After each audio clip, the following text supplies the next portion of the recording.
안녕하세요. 오늘 여러분께 들려드릴 이야기는 65세 김정혜 씨의 놀라운 인생 반전기입니다. 평범한 할머니로만 보였던 그녀에게 숨겨진 비밀이 있었는데요. 과연 어떤 이야기일까요? 서울 강남구의 한 아파트. 오늘도 김정혜 씨는 새벽 5시에 일어나 가족들을 위한 아침 준비를 합니다. 45년. 결혼한 지 벌써 45년이 흘렀구나. 매일 똑같은 일상의 반복. 남편 박철수는 5년 전 은퇴 후 집에서 TV만 보며 하루를 보냅니다. 큰아들 박민수는 사업 실패로 부모님 집에 얹혀 살고 있고 작은 아들 박민철은 이혼 후 아이들과 함께 들어와 살고 있습니다. 여보, 아침 드세요. 응. 또 미역국이네. 매일 똑같은 반찬만. 그럼 뭘 드시고 싶으세요? 됐어, 그냥 먹을게. 그날도 변함없는 하루가 시작되는 듯 보였습니다. 하지만 오후 2시 정희에게 한 통의 전화가 걸려왔습니다. 김정혜 선생님이시죠? 저는 대한생명보험 조사팀 이민호입니다. 잠시 뵙고 싶은 일이 있어서요. 보험? 저희는 보험 바꿀 생각 없는데요. 아니요, 선생님께서 수혜자로 등록된 보험금이 있어서요. 5억 원 정도 됩니다. 정희의 손에서 전화기가 떨어질 뻔했습니다. 5억 원? 도대체 누가? 왜? 다음 날 보험회사를 찾은 정희. 담당자 이민호가 서류를 내밀었습니다. 피보험자는 최영수라는 분이시고 수혜자가 김정희님으로 되어 있습니다. 이분을 아세요? 정희의 얼굴이 창백해졌습니다. 최영수. 45년 전 결혼하기 직전까지 만났던 첫사랑의 이름이었습니다. 영수야. 내가 아직도 나를. 1978년 20살의 정희는 대학교 선배 최영수와 깊은 사랑에 빠져 있었습니다. 하지만 집안의 반대로 정희는 철수와 결혼하게 되었죠. 영수 오빠 미안해요. 부모님이 절대 안 된다고. 정희야, 나는 평생 너만을 사랑할 거야. 언젠가 다시 만날 수 있을 거야. 최영수님은 작년에 암으로 돌아가셨습니다. 평생 독신으로 사셨고 재산을 모두 선생님께 남기셨어요. 정희는 집으로 돌아가는 길이 막막했습니다. 이 사실을 가족에게 어떻게 말해야 할까요? 여보 있잖아요. 뭔데? 나 TV 보고 있잖아. 아니에요, 나중에 얘기해요. 그날 밤 정희는 잠을 이룰 수 없었습니다. 며칠 후 정희는 용기를 내어 가족회의를 소집했습니다. 다들 앉아보세요. 중요한 얘기가 있어요. 엄마, 뭔 일이에요? 표정이 심각하네. 사실은 내가 보험금을 받게 됐어요. 5억 원요? 순간 거실이 조용해졌습니다. 뭐? 5억? 누구 보험인데? 엄마 정말이에요? 와, 5억이면 내 사업 다시 시작할 수 있겠는데? 그 사람은 내 옛날 친구였어요. 친구? 무슨 친구가 5억을 주고 죽어? 정희는 차마 첫사랑이라고 말할 수 없었습니다. 엄마, 그 돈으로 내가 치킨집 프랜차이즈 할게요. 이번엔 정말 성공할 자신 있어요. 형, 너 벌써 몇 번째야? 나는 아이들 교육비에 써야겠어. 야들아, 그건 엄마 돈이야. 우리가 함부로. 아빠도 새 차 사시면 되잖아요. 그 낡은 아반떼 말고. 정희는 가족들의 변한 모습에 충격을 받았습니다. 돈 얘기가 나오자 모두가 달라졌던 것입니다.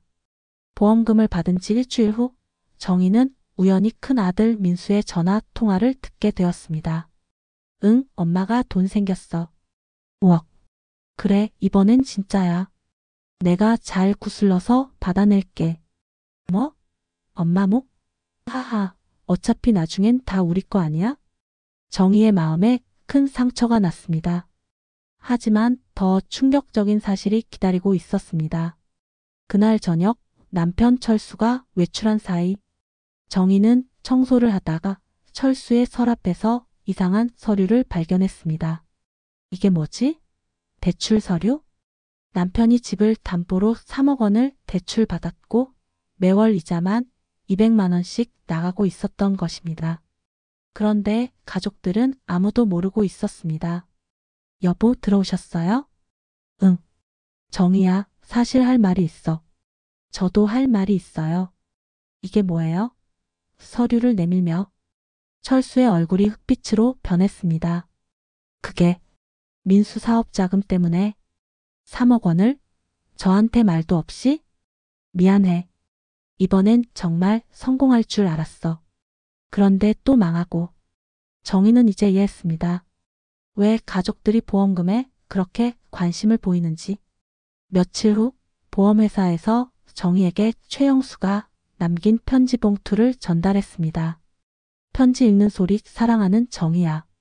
이 편지를 읽고 있다면 나는 이미 세상 사람이 아니겠구나. 편지에는 놀라운 내용이 담겨 있었습니다. 계속 읽음. 사실 나는 너와 헤어진 후 미국으로 건너가 IT 사업을 했어. 그리고 성공했지. 하지만 평생 가족도 만들지 않고 너만을 그리워하며 살았어. 그런데 10년 전 우연히 너 가족 소식을 들었어. 남편이 사업을 잘못해서 어려워한다는. 정희의 눈이 커졌습니다. 편지. 그래서 몰래 너희 가족을 도왔어. 민수가 사업할 때마다 뒤에서 투자한 사람이 바로 나야. 민철이가 이혼할 때 위자료도 내가 댔고. 정희는 믿을 수 없었습니다. 지난 10년간 가족을 도운 익명의 투자자가 영수였다니. 하지만 정희야, 내 가족들은 고마워하지도 않았어. 오히려 더 달라고만 했지. 특히 민수는. 미안해, 정희야. 내 아들이지만 너무 실망스러웠어. 편지는 계속되었습니다. 편지. 그래서 마지막으로 너에게만 이 돈을 남기는 거야. 이번엔 내가 결정해. 가족을 위해 쓸지 아니면 내 자신을 위해 쓸지. 편지를 다 읽은 정희는 한참을 울었습니다. 45년 전 첫사랑이 평생 자신을 지켜봐 주고 있었다는 사실이 감사하면서도 미안했습니다. 영수야, 고마워. 정말 고마워. 그날 저녁 정희는 가족들을 불러 모았습니다. 다들 모여 앉아보세요. 엄마, 혹시 보험금 언제 받으세요? 저도 궁금했어요. 아이들 학원비가. 여러분, 저 내일부터 여행을 갈 예정이에요. 여행? 갑자기 웬 여행? 유럽 2달, 그 다음엔 호주로 1달. 혼자서요. 가족들이 당황했습니다. 엄마, 그럼 저희는 어떻게 해요? 제 사업은? 민수야, 너 벌써 3번 사업 망쳤지? 이번엔 알바부터 다시 시작해봐. 엄마, 농담이시죠? 농담 아니에요. 그리고 여보. 응? 3억 대출이자 제가 정리해드릴게요. 대신 앞으로는 중요한 일 숨기지 마세요. 6개월 후 정희는 유럽과 호주 여행을 마치고 돌아왔습니다. 그런데 집안 분위기가 완전히 달라져 있었습니다. 엄마, 다녀오셨어요? 저 이번에 카페에 취직했어요. 엄마, 저도 회사 다니기 시작했어요. 아이들도 엄마 없는 동안 많이 컸어요. 정희야, 미안했어. 그동안 내가 너무 의존적이었나 봐. 다들 잘 지냈네요. 정희는 여행 중에 많은 것을 깨달았습니다. 65세라는 나이는 끝이 아니라 새로운 시작일 수 있다는 것을. 그리고 여러분께 말씀드릴 게 있어요. 저 이번에 동네 독거노인 돌봄센터에서 자원봉사를 시작하기로 했어요. 정희야.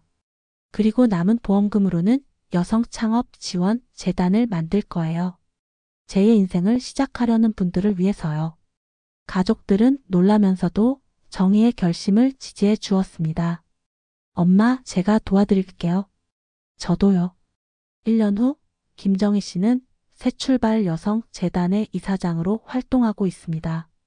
45년간의 결혼 생활 동안 가족만을 위해 살아온 그녀가 이제는 자신과 다른 사람들을 위해 새로운 꿈을 키우고 있습니다. 영수야, 내 덕분에 내 인생의 새로운 장을 열 수 있었어. 고마워. 가족들도 변했습니다. 민수는 더 이상 무모한 사업 대신 착실히 일하며 조금씩 저축하고 있고, 민철이는 아이들과 더 많은 시간을 보내고 있습니다. 남편 철수는 노인대학에 다니며 새로운 취미를 찾았습니다. 65세에 시작한 새 인생. 늦었다고 생각했는데 이제야 진짜 내 삶을 사는 것 같아요. 때로는 예상치 못한 반전이 우리 인생에 새로운 기회를 가져다 주기도 합니다. 김정희 씨의 이야기처럼 어떤 나이든 새로운 시작은 가능합니다. 여러분의 인생에도 아직 펼쳐지지 않은 새로운 장이 남아있을지 모릅니다. 오늘 이야기가 여러분께 작은 용기가 되었기를 바라며 이만 마치겠습니다. 감사합니다.